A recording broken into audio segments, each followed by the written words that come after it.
students, welcome back to the another video of economics sub. In this video we can discuss qualitative instruments of monetary policy which control the money supply. तो students देखिए, आज की video में discuss करेंगे qualitative instruments of monetary policy.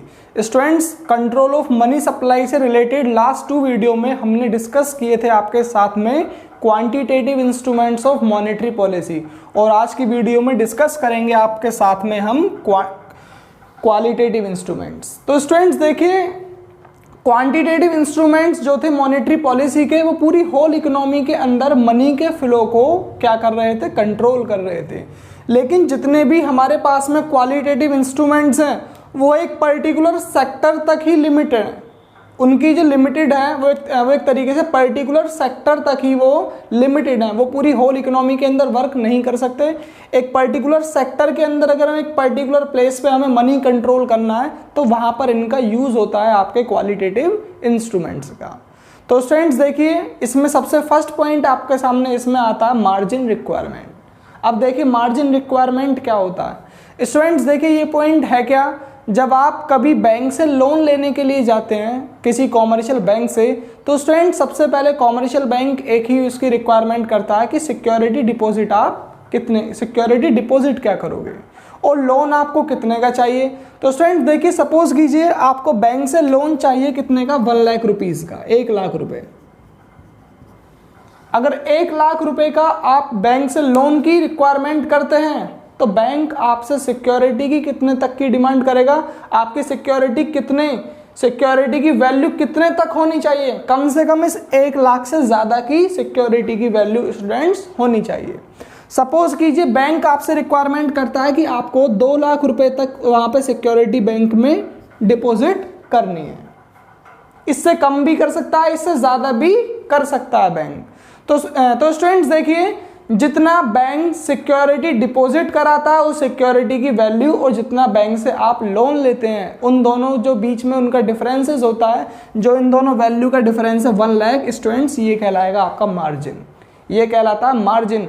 और ये हर commercial bank maintain करता है जो मनी क्रिएट करता है, जो मनी क्रिएशन करता है स्टूडेंट्स, क्योंकि जो उसका मनी का जितना पैसा उसने लोन ऑफर किया है, कभी वो पैसा उसका डूब ना जाए, कभी वो पैसा उसका बैड डेब्ट्स में ना चला जाए. तो देखिएगा students, it refer to a difference between current value of security offered for loan. जो लोन के लिए आप सिक्योरिटी ऑफर कर रहे हैं उसकी current value and the value of loan granted, और जितने का बैंक आपको लोन ऑफर कर रहा है वो, उन दोनों का डिफरेंस वो क्या कहलाएगा स्टूडेंट्स, मार्जिन रिक्वायरमेंट. तो स्टूडेंट्स कंसेप्ट समझ में यहाँ पर आया. मार्जिन रिक्वायरमेंट होता क्या है. अब देखिए, बैंक आपका आरबीआई क्या करता है, इस मार्जिन में चेंजेस करता है. इस मार्जिन में वो चेंजेस करने का उसके पास में फुल राइट्स, अधिकार है, अगर उसको मनी सप्लाई को चेंज करना है तब. अब देखिए मार्जिन के चेंज होने से मनी सप्लाई किस तरीके से चेंज होगी. तो देखिएगा students, rise in margin requirement. अगर मार्जिन रिक्वायरमेंट पहले थी यहाँ पर आपकी 1 लाख, कॉमर्शियल बैंक उससे कहता कि 1 लाख नहीं, आपको यहाँ पर कम से कम बीच में 2 लाख रुपए का मार्जिन मेंटेन करना है. इसका मतलब क्या है, जब वो 1 लाख रुपए का लोन ले रहा था, अगर 2 लाख रुपए बीच में मार्जिन मेंटेन होता है तो स्टूडेंट्स बोरोवर को कितने की सिक्योरिटी ऑफर करनी पड़ेगी, कम से कम 3 लाख रुपए तक की सिक्योरिटी उसको बैंक में डिपॉजिट करनी होगी, तब उसके बदले में कॉमर्शियल बैंक उसको लोन ऑफर करेगा. तो स्टूडेंट्स ये कंडीशंस होती हैं, ये कंडीशन कॉमर्शियल बैंक के साथ में भी होती हैं.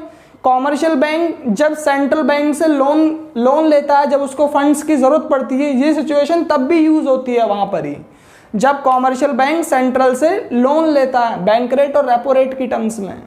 तो स्टूडेंट्स ये पर्टिकुलर वहां पर भी अराइज होता है जब सेंट्रल बैंक को भी मार्जिन बीच में मेंटेन करना पड़ता है. तो देखिएगा स्टूडेंट्स, अगर मार्जिन की रिक्वायरमेंट बढ़ती है तो सीधी सी बात है, कम कस्टमर अट्रैक्ट होंगे लोन की तरफ. अगर मार्जिन की रिक्वायरमेंट को बढ़ाता है आरबीआई, इंक्रीज करता है, fall in demand of credit, demand credit की क्या होगी, कम से कम कस्टमर अट्रैक्ट होंगे, बोरोवर अट्रैक्ट होंगे लोन लेने के लिए बैंक से. जब कस्टमर ही कम से कम अट्रैक्ट होंगे लोन लेने के लिए बैंक की तरफ, तो वहां पर उसका मनी का क्रेडिट का क्या होगा, fall in supply of credit, credit की सप्लाई क्या होगी स्टूडेंट्स, कम. जब क्रेडिट की सप्लाई रिड्यूस हो जाएगी तो वहां पर मनी का फ्लो क्या होगा इकोनॉमी में स्टूडेंट्स, कम हो जाएगा। तो स्टूडेंट्स मनी का फ्लो भी इकोनॉमी में रिड्यूस हो जाएगा, घट जाएगा, डिक्रीज हो जाएगा जब मार्जिन रिक्वायरमेंट बढ़ाता है बैंक तब।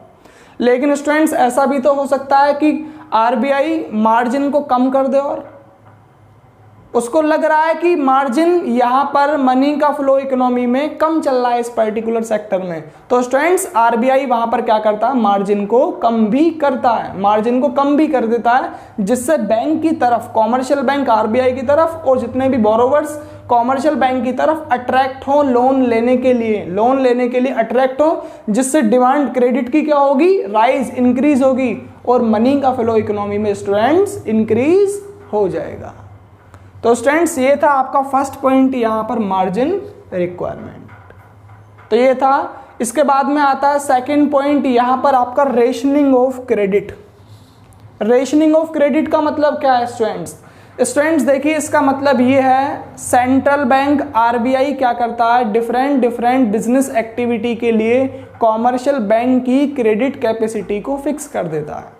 जो उसकी क्रेडिट कैपेसिटी है, जितना वो मनी क्रिएशन के लिए लोन ऑफर करते हैं डिफरेंट बिजनेस एक्टिविटी के लिए प्रोड्यूसर्स को, तो स्टूडेंट्स वो उस क्रेडिट कैपेसिटी को फिक्स कर देता है आरबीआई कि आप इससे ज़्यादा लोन ऑफर नहीं कर सकते, ये आपकी इतनी क्रेडिट कैपेसिटी है।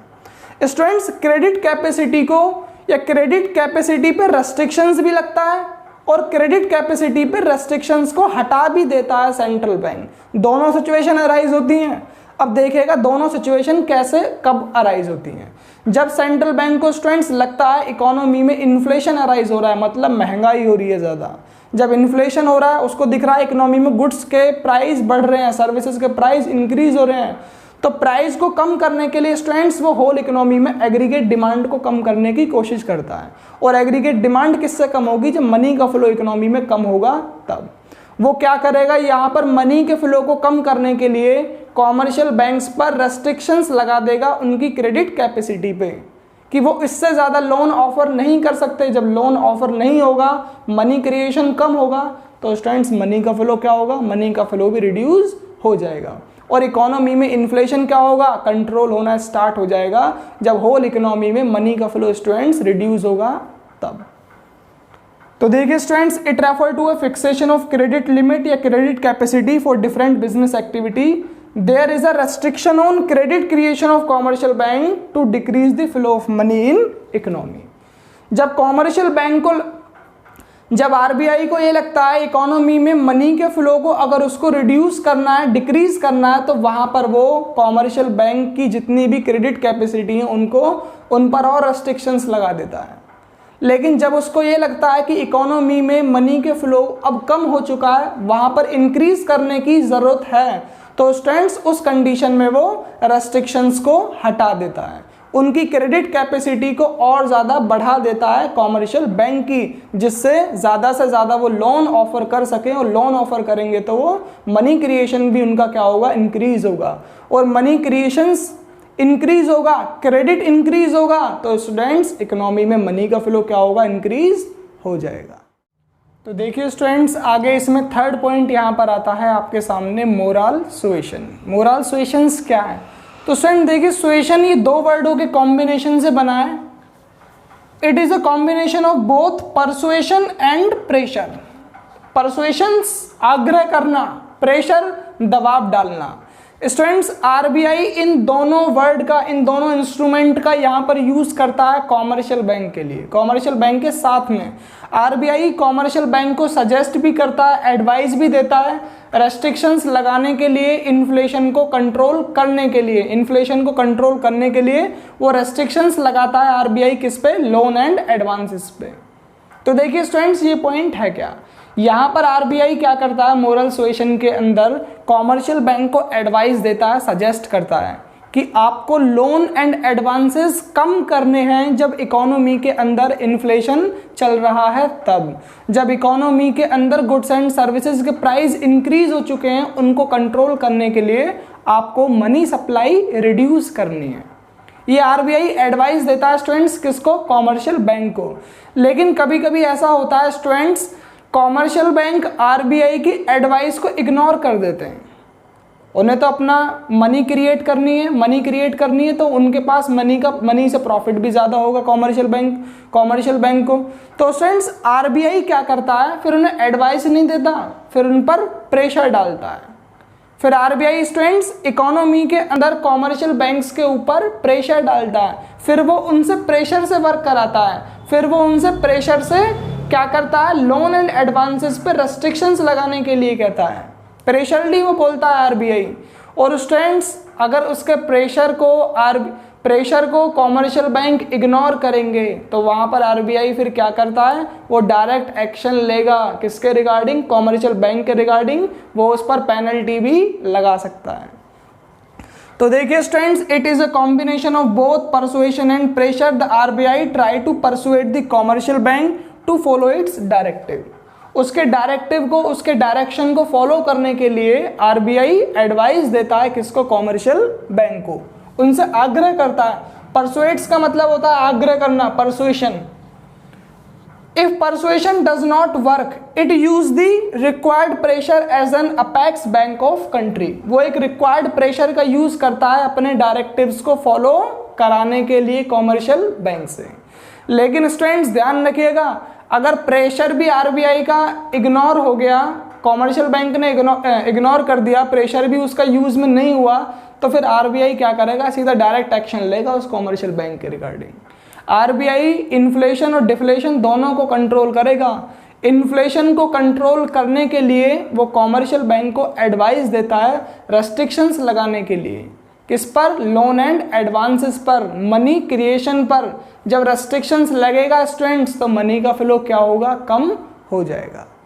लेकिन ध्यान रखिएगा, डिफ्लेशन को कंट्रोल करने के लिए आरबीआई उन रेस्ट्रिक्शंस को, उन प्रेशर को हटा देता है। आरबीआई की वहां पर एक एडवाइस रहती है डिफ्लेशन को कंट्रोल करने के लिए कि वो मनी के फ्लो को इकोनॉमी में इंक्रीज कर दे।